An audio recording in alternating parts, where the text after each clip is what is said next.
Primeiramente, boa noite. Como é que vocês estão? Espero que estejam bem. Para começar a nossa segunda aula da semana.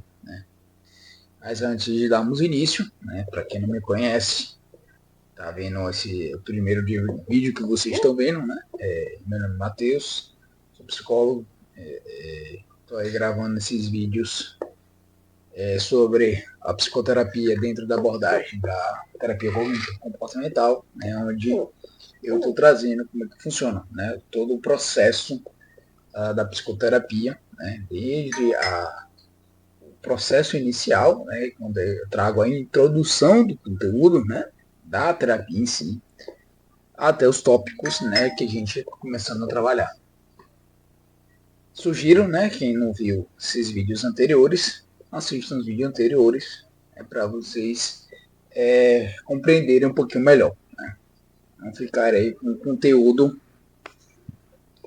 repartido, Pois bem, na aula passada a gente conversou um pouquinho, na introdução das crenças, a gente falou um pouquinho do processo, demos uma introdução, falamos sobre alguns tópicos, entre sendo eles dando introduzida, o que é uma crença, a gente começou a explicar, a gente também já conversou as crenças nucleares, os tipos de crenças, já conversamos também sobre uma conceitualização um pouquinho melhor, dentro das crenças, de um personagem, Abe, que a gente trouxe para facilitar o conhecimento de vocês, como a gente faz isso dentro um sujeito, uma forma simples de a gente começar a trabalhar esses processos, crenças também, a gente falou um pouquinho também das crenças nucleares sobre os outros, sobre o futuro e sobre o mundo, e o nosso primeiro tópico, dessa segunda parte da aula de hoje, identificando as crenças nucleares já adaptativas. A gente já conversou um pouquinho, diferenciando as crenças nucleares desadaptativas, ou também chamado de disfuncional, e também as crenças, alguns exemplos, de crenças aí positivas, Agora a gente vai conversar as adaptativas, quando a gente já começa a adaptar a, a explorar, na verdade, os momentos positivos, ou as crenças positivas dos nossos pacientes, Que os pacientes ele não tem só, como a gente já vem conversando também, crenças positivas, A gente tem as crenças positivas e as crenças negativas. Aí vai depender, do nosso cotidiano, como a gente vai estar no dia a dia, ou se a gente já está passando por um processo, de alguma patologia, como por exemplo a depressão, já tem aí as nossas crenças nucleares mais desadaptativas, Vai depender aí de como a gente esteja. Pois bem, você começa, a identificar as crenças nucleares, que são mais realistas, e adaptativas o mais cedo possível no tratamento. Na avaliação, ou na primeira sessão, você pode pedir que o paciente descreva melhor o período em sua vida. Depois pergunte como ele se via, durante esse também período, e se relevante como ele via com os outros ou com o mundo. Pergunte também como as outras pessoas o viam. Antes de continuarmos, eu gostaria de mostrar algum exemplo, como a gente consegue aí, extrair essa crença nuclear adaptativa, onde um diálogo de uma psicoterapeuta Judith e seu paciente Abe, um diálogo que a gente começa com o questionamento da psicoterapeuta, perguntando: Abe, olhando em retrospectiva para a sua história, quando você esteve no seu melhor momento, aqui a gente já começa a perceber, né, que a gente começa a analisar, na verdade, né, de como os psicoterapeutas ele começa a explorar esses momentos, né, positivos do paciente, né, onde a gente começa a anotar, né, e a investigar esses momentos. Né? Aí o paciente responde, né? Acho que foi depois do ensino médio. Né? A psicoterapeuta ela vai perguntar novamente, né? Por que essa foi a melhor época? No intuito, né, de buscar mais evidências, né? Buscar mais dados para quando o paciente começar a ter as crenças nucleares, né, desadaptativas, você começar a mostrar ao paciente. Lembra que você tem aí a repertório cognitivo para superar essas dificuldades. Esse é o X da questão, né? É o momento importante, né, de a gente começar a analisar, né, essas crenças nucleares, né, adaptativas. Aí o paciente responde, né? Eu tinha saído de casa, gostava de viver com independência. E o meu melhor amigo era meu colega de quarto. Eu gostava trabalhando, eu estava trabalhando, perdão, na construção e o encarregado da obra gostava muito do meu trabalho, né? Por isso que aí o paciente estava começando a gostar, né, dessa época, né, onde a gente começa a perceber, né, quando a gente já não conheceu a história de ele, né, que a gente já discutiu também, ele já tinha essa necessidade, né, de fazer tudo sozinho, né, não pedir ajuda a ninguém, tinha essa crença disfuncional, né, de incompetente, e já começa nessa época, né, onde ele não estava no processo, né, não estava com um processo de depressão, né, então a gente começa a perceber como que ele funcionava, né, e que ele funcionava mesmo assim, né, nesse processo, como ele funcionava, ele funcionava bem. O psicoterapeuta ela vai perguntar cada vez mais e o que mais, tentando aquela puxar, né? Se tem alguma outra coisa que a gente de repertório mesmo que o paciente tem para superar as dificuldades que pode vir aí a decorrer, né, da vida. Aí o paciente ele responde, né? Bem, eu estava em uma muito boa forma, tinha muitas namoradas, isso até conhecer minha esposa, né? Que eu gostava de mim, que eu gostava de me reunir, perdão, com os meus amigos. Aí vinha a psicoterapeuta vai perguntar novamente, né? Como você se via? Aí já é a decodificação, né? De entendimento do sujeito, né? Do paciente, como ele se vê no momento, né? E isso vai fortalecendo para ir fortalecendo essas crenças, né, funcionais. Aí o paciente já responde, né? Bom, como um bom rapaz. A psicoterapeuta vai indagar novamente, né? Como agradável, prestativo, com valor. O paciente responde sim. A psicoterapeuta vai perguntar novamente como competente no controle. Aqui a gente começa a perceber, né? É, que nessas perguntas a gente começa a perceber das dificuldades desse paciente, né? Aí o paciente responde, sim, muito, que ele não tinha, nesse processo de depressão, ele perdeu esse controle, né? Ele perdeu o ser competente, né? O estar no controle da situação, onde a gente já também já conversou bastante, eu não vou ficar aqui retornando, né? Caso vocês não conhecem esse caso, sugiro aí que vocês assistam um vídeo lá de conceitualização cognitiva que traz que a gente traz com mais detalhes esse caso. Aí o paciente responde, né, sim, provavelmente viam, né, da mesma maneira. A psicoterapeuta ela vai indagar novamente, né, então, você tinha uma visão muito sadia de si mesmo, né? E dos outros também. Parece que era uma boa visão, bem acurada também. O paciente ele concorda que sim, né? A psicoterapia vem indagar novamente, né? E assim que você se vê agora, aí trazendo agora, trouxe para o passado, né? Onde ele já estava, onde ele trouxe um momento, né? Que é um momento que ele tinha mais controle, que era o ser mais funcional possível. Agora traz para o futuro para a gente começar a analisar, né? Do porquê essa situação do sujeito. Né? Está assim num processo depressivo, onde as crenças nucleares desadaptativas estão mais ativadas se comparado, né, com as crenças nucleares adaptativas.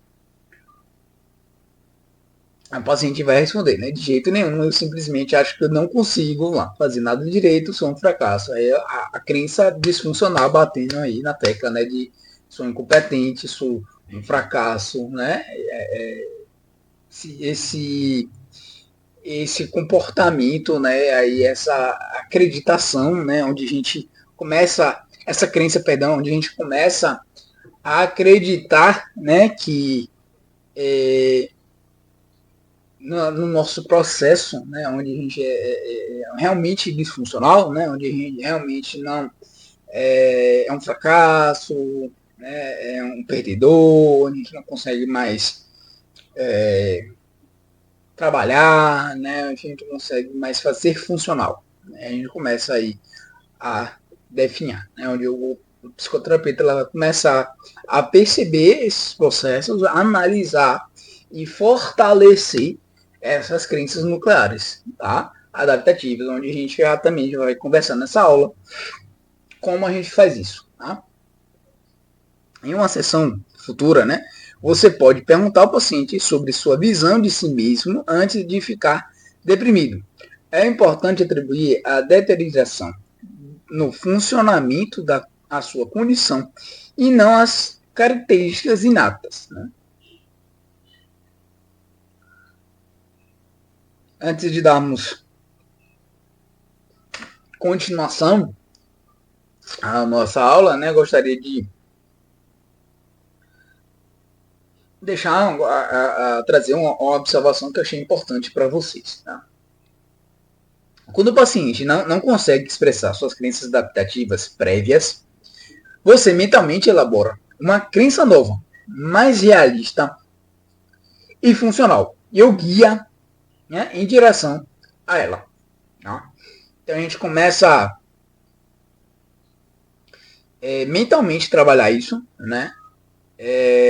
Tenta ser mais realista possível, né? E a gente começa a ajudar o paciente dessa forma. Aqui eu trouxe um exemplo, uma tabela que eu vou estar falando para vocês, né? Caso vocês queiram esse material, vocês mandam lá na descrição desse vídeo, nos comentários, ou no e-mail, né? Que eu vou deixar aí para vocês, que aí eu mando para vocês bonitinho esse material, tá certo? Aqui eu botei duas tabelas, tá? Uma tabela com duas colunas, né? A coluna 1, né? Antiga crença nuclear, que é disfuncional, e a nova crença, que é mais funcional. Né? A gente já vai explicando como é que a gente pode alterar essa cognição, né? Essa crença nuclear, caso o paciente ele não consiga fazer, achar, né? Essas crenças adaptativas. Pois bem, a primeira que eu vou trazer aqui para vocês, né, sobre completamente desagradável. Aí a gente pode começar a trabalhar junto com o paciente, né? O que você acha de a gente falar assim, ó, em geral, eu sou uma pessoa agradável, né? Como é que você se sente se uma pessoa falar isso para você? Você acredita? Né? Aí a gente já começa a desconstruir, né, ajudar os pacientes, na verdade, né, a desconstruir essas crenças mais desadaptativas, né? A segunda, né, estou mal, aí pode ser estou bem, né, sou incapaz, eu tenho um controle, então a nova crença de eu tenho controle sobre muitas coisas, ou a crença negativa, né, que eu não sou normal, Aí a crença nuclear nova, né? Eu sou normal, com pontos fortes e pontos fracos, com dificuldades e qualidades, né? Onde ninguém é perfeito, né? Então, cada um tem as suas pontualidades, né? E seus defeitos. Aí já começa a enxergar nesses pontos, né? E, por fim, né? Eu sou infeliz, ou a gente pode transformar isso, né? Junto com o paciente, dar repertório para o paciente se sentir feliz. Nosso próximo tópico, né, que a gente vai conversar, né, identificando as crenças nucleares mais adaptativas.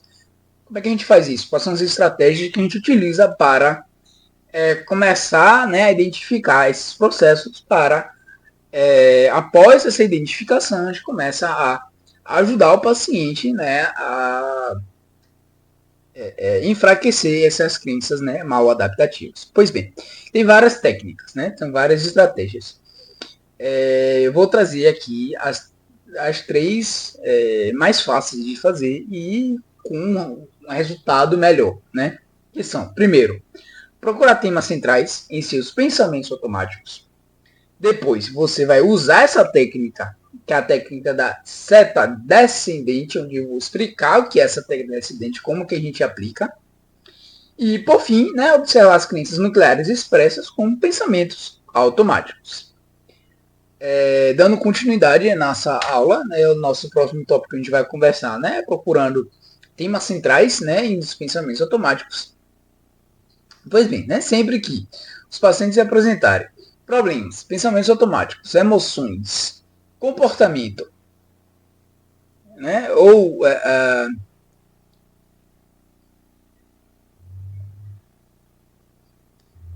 história, né, o paciente deve escutar, né, a categoria dessa crença nuclear, né, cujo esquema começa a aparecer tem sido ativado. Né. Eu trago um exemplo, né? De quando Maria, por exemplo, expressa uma ansiedade em relação ao telefonar para a amiga, né? Quando consistentemente expressa pensamentos de que os outros não se preocupam com ela, né? Ou quando teme que haja alguma outra coisa errada com ela. E, portanto, né, não será capaz de manter, né, um relacionamento. A psicoterapeuta, né, levanta uma hipótese, né, de que uma crença nuclear na categoria de desamor, né, foi ativado. Na verdade, é mais correto dizer que o esquema que mantém essa crença nuclear foi ativado. Aí a gente já começa a construir esse processo, né, de primeiro, né, procura esses sistemas centrais, depois usa a testa descendente, que é aquela forma de a gente começar a debater, né, a perguntar ao paciente, né, de forma questionando, né, para saber chegar no seu, na sua crença central, né, onde a gente começa a mostrar para o paciente, trazer alguns repertórios, né, para o paciente começar a desconstruir essa crença central, né, disfuncional. No começo, né, do tratamento, você pode levantar hipóteses, né, apenas para si mesmo, né, compartilhar suas hipóteses sobre suas crenças nucleares do paciente. Pode evocar uma forte emoção, né, e ele pode começar a se sentir inseguro. Posteriormente, no tratamento, você pode revisar com o paciente, né, pensamentos automáticos relacionados que ele teve em várias situações e então pedir que ele chegue a uma conclusão, né, quando a um padrão, né, subjacente. Né? Ele, por exemplo, você vê um tema comum, né, nesses pensamentos automáticos, tá correto o que a gente está trazendo aqui para você, é verídico, né? Você concorda com esse pensamento, e já vai começando a desconstruir esses processos. Né? Ao confirmar com o paciente uma hipótese que você levantou, é importante descobrir em que categoria uma crença nuclear está incluída. Né? E é a palavra ou palavras, né, que o próprio paciente usa. É importante também, né, averiguar se ele está usando diferentes palavras para expressar uma mesma crença. A gente começa a ficar atento nesse processo. Pois bem, chegamos aí na técnica, né, seta descendente, que é a nossa próxima técnica aí que eu vou conversar com vocês. Pois bem, né, a técnica descendente, qual é a função dela? Primeiro, né, ajudar, né, a identificar essas crenças nucleares negativas do paciente. Ela envolve pedir que o paciente suponha que seus pensamentos automáticos, aquele com sistemas atuais, né, são verdadeiros. Então, questione sobre o significado de seus pensamentos automáticos. Fazer isso pode, no entanto, estimular um aumento, né, da emoção negativa. Portanto, você geralmente não usaria essa técnica nas primeiras sessões da terapia. Por isso, né? Porque ela pode gerar um desconforto para o paciente, né? E em vez de ajudar o paciente, acaba atrapalhando, acaba afastando da terapia, porque assim, pode ser interpretado, o paciente pode interpretar, né, como invalidez, né, o paciente, o terapeuta está sendo invalidez, né, está invalidando, né, perdão, o sentimento, né, a situação que o paciente está trazendo. A gente tem que tomar muito cuidado com essa técnica, tá? Agora eu vou trazer um exemplo, né, de como a gente aplica, né, ensinando uma psicoterapeuta aplicando ao paciente. Pois bem, primeiro, né, você vai identificar o pensamento automático decisivo, né, cujo tema seja recorrente. Né? Então, descubra o que o paciente acha que esse pensamento significa sobre ele. Com isso, né, a primeira pergunta, né, que a psicoterapeuta ela faz ao paciente seria, né, o que? Para resumir, você estava olhando à sua volta em seu apartamento e pensou: está tudo tá tudo tão bagunçado. Eu nunca deveria ter deixado isso chegar a esse ponto. Né? O paciente responde concordando. O psicoterapeuta pergunta novamente, né? Não examinamos as evidências para que esses pensamentos são verdadeiros, né? Mas eu gostaria que podemos ver se podemos descobrir o porquê você tem esses pensamentos.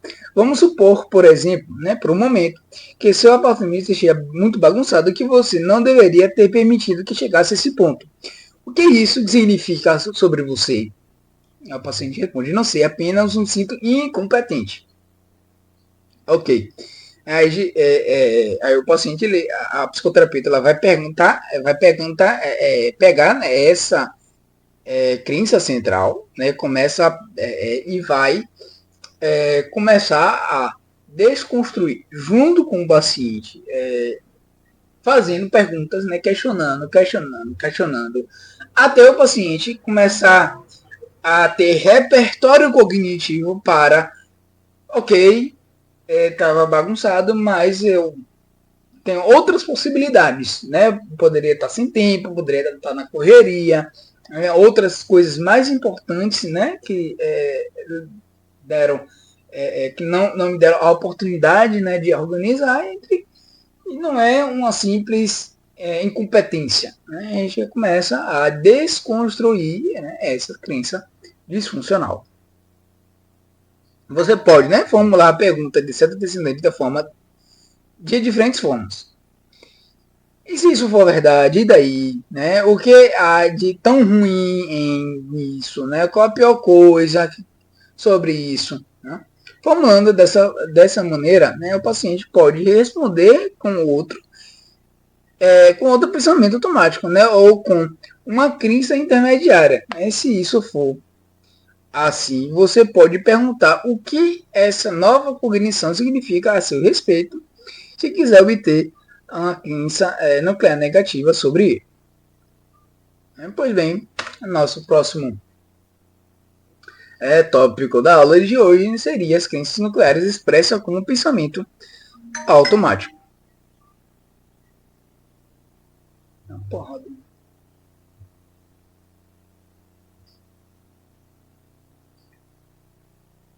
Só um minuto.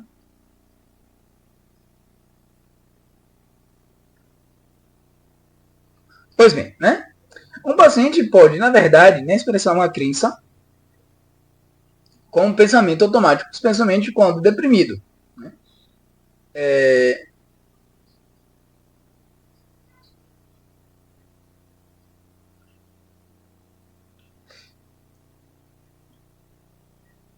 Isso ocorre, né, geralmente, especialmente em casos, né, de depressão. Tá? Antes de darmos continuidade, né, eu gostaria de fazer uma observação. Né? Pois bem, né, quando o paciente tem dificuldade para identificar as suas crenças nucleares negativas, né, essas técnicas podem ajudar. Você pode, né, levantar uma hipótese sobre uma crença e pedir que ele reflita a respeito, né, de suas validades. Maria, por exemplo, em uma porção de situações você parece pensar: as pessoas não vão querer conviver comigo, né? E se eu disser a coisa errada? Eu me pergunto se você acha que não merece amor ou é desagradável de alguma forma. Né?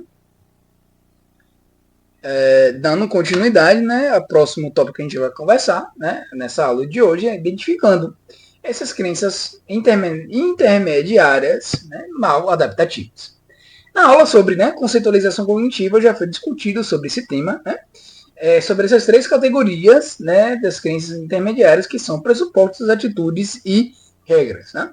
Há várias técnicas que você pode utilizar para identificá-las. A seguir, né, irei colocar as três técnicas que podem ajudar vocês a identificá-las, que são, primeiro, né, reconhecer quando essas crenças intermediárias são expressas com pensamentos automáticos. 2. Identificar diretamente uma crença intermediária. E, por fim, revisar um questionário de crenças. Tá? Nosso próximo tópico, né, seria reconhecendo quando as crenças intermediárias são expressas com pensamentos automáticos. A maioria dos pensamentos, né, automáticos é específico para uma situação. Por exemplo, né, eu não deveria ter desapontado meu amigo quando ele me pediu ajuda com a mãe dele. Né? É muito grave eu ter me esquecido do aniversário da minha sobrinha, ou se eu tentar ajudar minha filha com seu projeto de classe, vou fazer um trabalho ruim. Aí se conhece, reconhece, né, algumas crenças aí expressas, né, com pensamento automático, né, que de incompetência, né, de que é grave, né, esquecimento, né, do aniversário da sobrinha, entre outras situações aí que a gente pode analisar, né, essas crenças expressas no pensamento automático. Porém, né, alguns pensamentos automáticos expressam ideias mais gerais, né, como por exemplo, é terrível decepcionar as pessoas, devo sempre dar o melhor de mim, se eu tentar fazer, por exemplo, alguma coisa difícil, eu vou falhar. Essas últimas cognições não são relevantes, né, em muitas situações. Né? E assim, tanto pensamentos automáticos quanto crenças intermediárias. Agora a gente vai conversar sobre a identificação, né, diretamente de uma crença intermediária. O que isso quer dizer? Né? Muitas crenças intermediárias contêm uma estratégia de enfrentamento disfuncional. Você pode identificar essas crenças perguntando diretamente ao paciente sobre esses padrões de comportamento. A pergunta geral foca no significado do desfecho de usar o comportamento ou de não usar o comportamento. Você pode começar com uma regra ou uma atitude e fazer perguntas para transformá-lo em um pressuposto. Né? Com frequência fazemos isso para descobrir por que o paciente tem essa regra ou atitude. Né? Os pensamentos ligam o comportamento à crença nuclear. Esses são alguns exemplos, né, do tipo de perguntas que você pode fazer. E aí eu vou trazer esse exemplo, né, que é o diálogo entre o psicoterapeuta e o paciente. Pois bem, né? O psicoterapeuta começa, né, perguntando qual é a sua crença sobre pedir ajuda. Aí o paciente responde, né, o pedir ajuda é um sinal de fraqueza, incompetência. O psicoterapeuta pergunta novamente, né, e o que de pior poderia acontecer se você não tentar mostrar o melhor de si? O paciente responde, as pessoas vão achar que eu sou desinteressante. Elas não vão me querer por perto. Aí já começa a perceber, né, a crença aí disfuncional, né, de incompetência, aí já é da categoria de desamparo, né. O psicoterapeuta ela pergunta novamente, né, isso significaria para você que não teve alto desempenho? O paciente responde, isso mostra que eu sou inferior às outras pessoas. Com isso, né, a psicoterapeuta pergunta novamente, e o que há de mal em experimentar emoções negativas? O paciente responde, se isso acontecer, vou perder o controle. O psicoterapeuta pergunta novamente, quais são as vantagens de não se destacar na multidão? O paciente responde, as pessoas não vão me notar. Elas não vão ver que eu não me encaixo. Né? A avaliação dos pressupostos condicionais por meio de questionamento ou de outros métodos, como a gente já mostrou nesse exemplo, né, frequentemente cria maior dissonância cognitiva do que a avaliação da regra de altitude. É mais fácil, né, para Abe ou para alguns outros pacientes também reconhecer a distorção ou a disfuncionalidade do propósito em si. Eu agradar as outras pessoas, como por exemplo, né, elas não vão me magoar, né, do que a regra relacionada. Devo agradar todos os outros, né, ao tempo todo, né, ou a atitude não é bom desagradar os outros.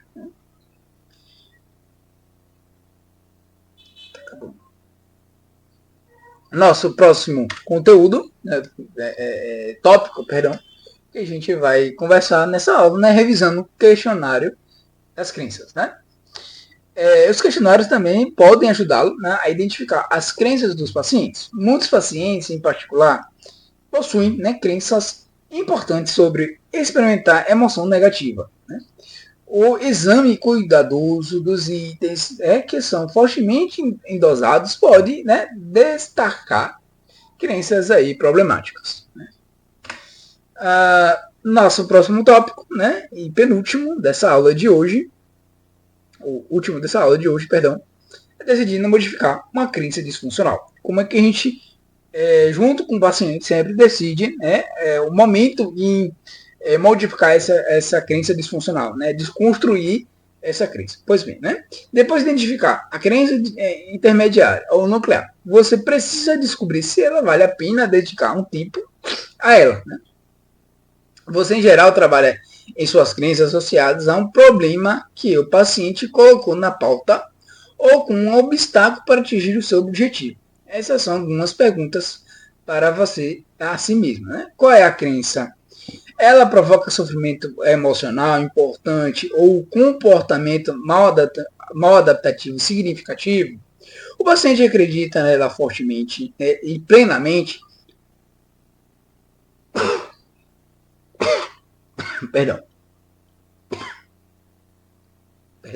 Ela interfere na maneira significativa na realização dos seus objetivos, suas aspirações, ou no engajamento em uma nova ação de valor, né? Quando o paciente endossa fortemente mais de uma crença negativa, né, sobre um problema, um obstáculo, você pode, em geral, focar em uma que esteja associado ao maior grau de emoção negativa e o desconforto realmente, né, que traz um comportamento mais disfuncional para o paciente. Tá certo? Isso, né? A gente encerra a nossa aula de hoje por aqui. Né? A nossa próxima aula a gente vai dar finalidade, né? Vai finalizar esse módulo, né? De conteúdo, né? Que é produção das crenças nucleares, né? A nossa próxima conteúdo é modificação, né? Como a gente modifica essas crenças nucleares, a gente vai dar algumas estratégias para isso.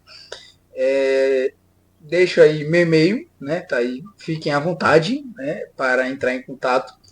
Essa é a forma que você entre em contato, vocês, né? Entrem em contato comigo, fiquem à vontade para usá-lo da forma que quiserem, tá? Mandando e-mail sobre dúvidas, sugestões, algumas curiosidades sobre os vídeos que vocês queiram que eu traga, né? Fiquem à vontade, estarei à disposição para ajudá-los vocês, né? Da melhor forma possível.